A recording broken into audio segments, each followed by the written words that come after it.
me ask you this. How big are you? To my weight wise, No, size just overall, height, weight. I'm around 5'11", 215. And I thought that, and the reason I thought you was probably a 5'11", 215 guy is because you wore number 8. You look like a 5'11", 210 guy. And I was talking to these Yeah, guys earlier about the numbers and how a number factors into the personality of the player. Like, you don't look like yeah. a 25 at a running back position. You look like a single digit. And so that conversation is something that we've been having because they've been knocking me on certain numbers for certain players. So how did you go about picking number 8? Actually, growing up, my favorite player was Percy Harvey. So he won number 8 in Florida. So they just stuck with me. Like, until I when I get to college, I'm gonna have a number 8. So I just basically be just like him in some way, So I looked up to him. He was a solid player, somebody that I looked up to. So I just said I'm gonna stick with 8. So you've had a lot going on over the past year or so on and off the field. How much have you been able to process everything over the last 11 months or so? Everything, everything just been going real fast lately because of COVID. So everything not the same. But for me, I feel like I got the easy road. Just basically, I signed with Clutch Sports, so they manage everything for me very well. So everything's just been smooth so far. Kylin, let me take our listeners inside some of the change that you have enacted, just in case they're unfamiliar. I would assume many people know what you're capable of doing on Saturdays, but not so much what you did on November 3rd. So, Keith, if we want to have a number next to this kid, let's go with the 3, November 3rd. Kylin, obviously, that's a huge day for you. That was the day that, basically after 126 years, the Stars and Bars and Mississippi state flag came down with your push, with your impetus. It's been replaced by the new Magnolia.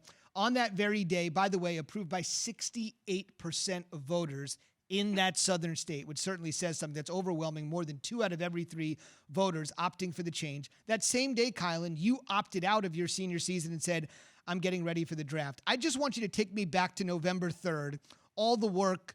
You stuck your neck out to do this. People responded in a very positive fashion.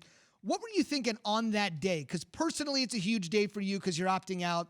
But in many ways, a bigger day for the state because of the charge you led. What were you thinking, feeling, November 3rd, 2020? When I opted out, I opted out, I say the right way before I opted out. So I had to sit down with my team, I had a conversation with all the guys, I didn't want to be a distraction.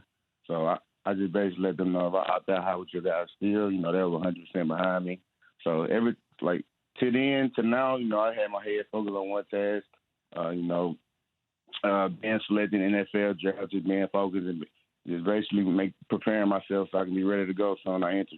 What about the flag thing, though? What about the flag? I really want to know about, when you saw that. You put your name out there, your rep out there. It was not a popular stance to take, according to some, yet the voters approved it overwhelmingly. But you were the face of that measure, Kylin. Yeah, with the flag situation, it's just a true blessing. Being from the state, being so young at the age of 22, just getting that recognition, and just basically getting all the support I had, just basically from different coaches, different athletes, in the game or other sports backing me up was a huge, huge blessing for me.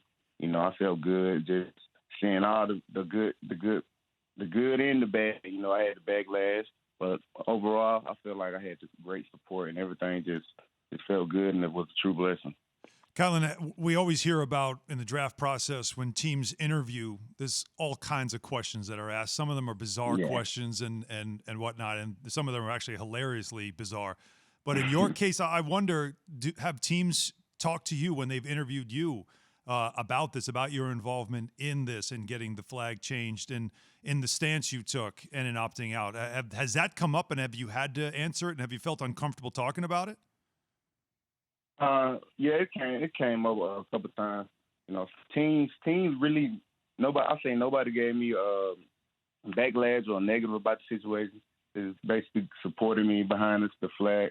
So I've been feeling real comfortable coming out with the situation. Fortunate for me, I haven't faced any bad questions about it, so everything's just been smooth.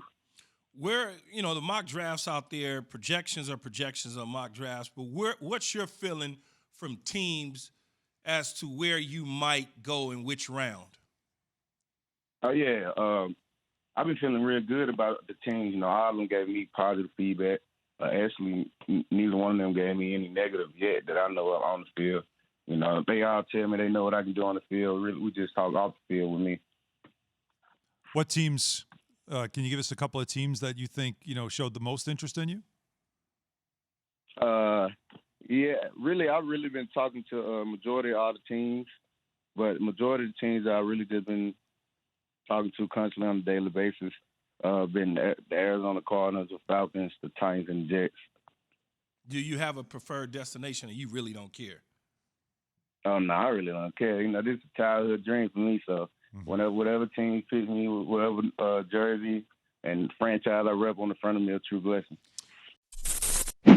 Thanks for watching ESPN on YouTube. For live streaming sports and premium content, subscribe to ESPN Plus right now.